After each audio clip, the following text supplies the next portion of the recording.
Welcome to the Explainer. Millions of us head off to work every single day, right? But what if I told you there are hidden dangers in our daily routines, dangers that can really impact our long-term health? Well, today, that's exactly what we're digging into. The unseen risks in the workplace, and more importantly, the systems that are supposed to keep us safe. So here's the game plan. We're going to start with this really powerful idea that puts you, the worker, right at the center of a safe workplace. Then we'll get into the nitty-gritty, the hidden dangers, the serious consequences, and the smart ways we can actually prevent them. And to wrap it all up, we'll look at the rules and regulations that are in place to protect all of us. All right, let's jump right in. We're going to start with a fundamental idea here, one that totally flips the script on how we think about the relationship between a person and their job.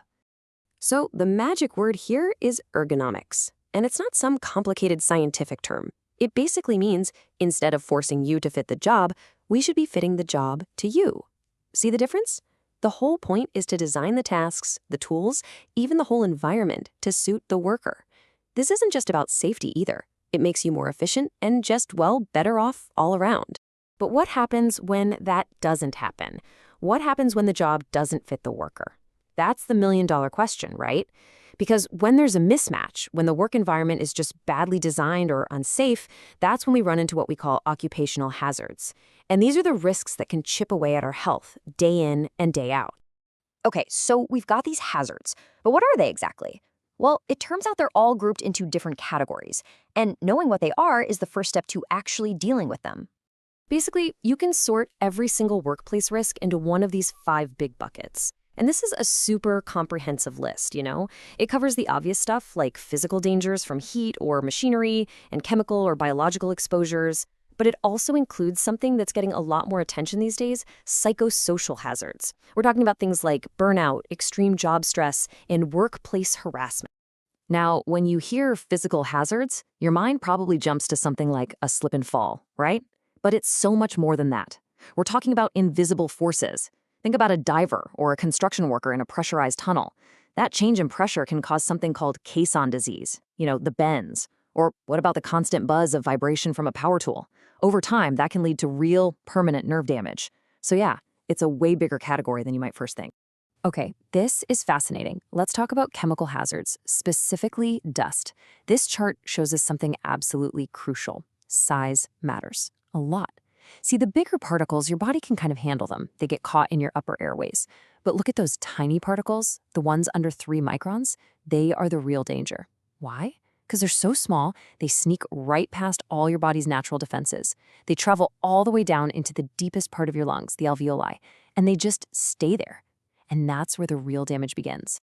So, getting exposed to a hazard once might not seem like a huge deal. But what happens when it's not just once? What happens when you're exposed to it day after day, year after year? Well, that's when a hazard can turn into something much more serious, an occupational disease. Let's take a look at a really common and really dangerous example, silica dust. Now, this isn't some weird chemical cooked up in a lab. It's literally in sand, stone, and rock.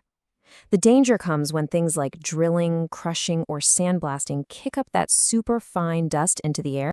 And wow, take a look at this. This X-ray shows the devastating result. It's a condition called silicosis. And that snowstorm pattern you're seeing, that's not snow. That is widespread scarring in the lung tissue. It's the body's reaction to years of inhaling those tiny silica particles. The lungs are literally hardening, making it harder and harder to breathe. Okay, now for another infamous one, asbestos. You've probably heard of it. For decades, this stuff was considered a miracle fiber. It's a natural mineral, super resistant to fire, so it was used in construction for just about everything. That is, until we discovered just how incredibly dangerous it was. And just like with silica, breathing in asbestos fibers leads to a disease called asbestosis, which is a scarring of the lungs. This X-ray shows what that looks like.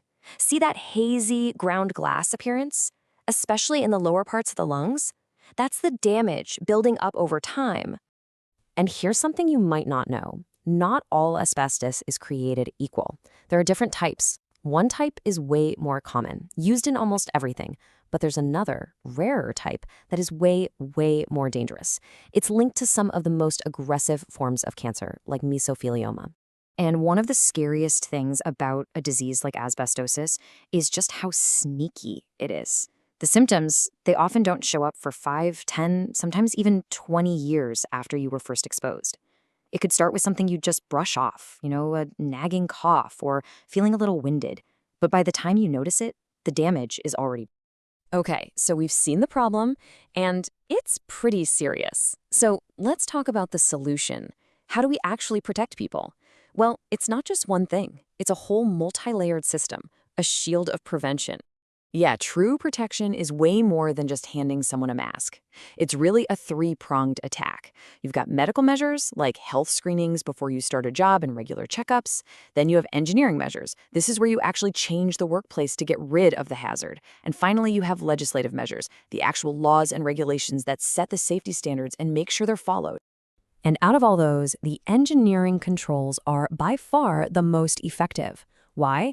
Because they tackle the problem at the source. They get rid of the hazard before it can even get to the worker. We're talking about things like, instead of using a toxic chemical, you substitute it with a safer one. Or you completely enclose a process that creates a lot of dust. Or you install powerful ventilation to suck dangerous fumes right out of the air. It's about designing the danger out of the job.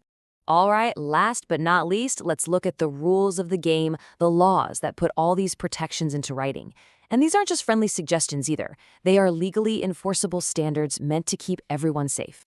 And you'd be surprised how specific these laws can get. For instance, in some places, the law literally states how much space a company has to provide for each worker, something like 500 cubic feet. Now, that's not just about being comfortable. It's a real, tangible rule for things like making sure there's enough fresh air and preventing dangerous overcrowding. And the protection doesn't stop at the factory door. Some laws create this amazing safety net for workers if something does go wrong. And we're not just talking about covering your doctor's bills. This kind of act can provide income, a percentage of your wages while you're sick and recovering. And if you're permanently disabled from a workplace injury, it can even provide a pension for the rest of your life. It's a powerful combination of health insurance and Social Security all rolled into one. So, having all these rules and regulations is a huge step. It's a powerful shield. But is it enough? True safety isn't just about a rule book. It's about building a culture of safety where everyone from the top down is constantly aware and always looking for ways to improve. Which leaves us with a big question. As our jobs change and evolve, what will the future of workplace safety even look like?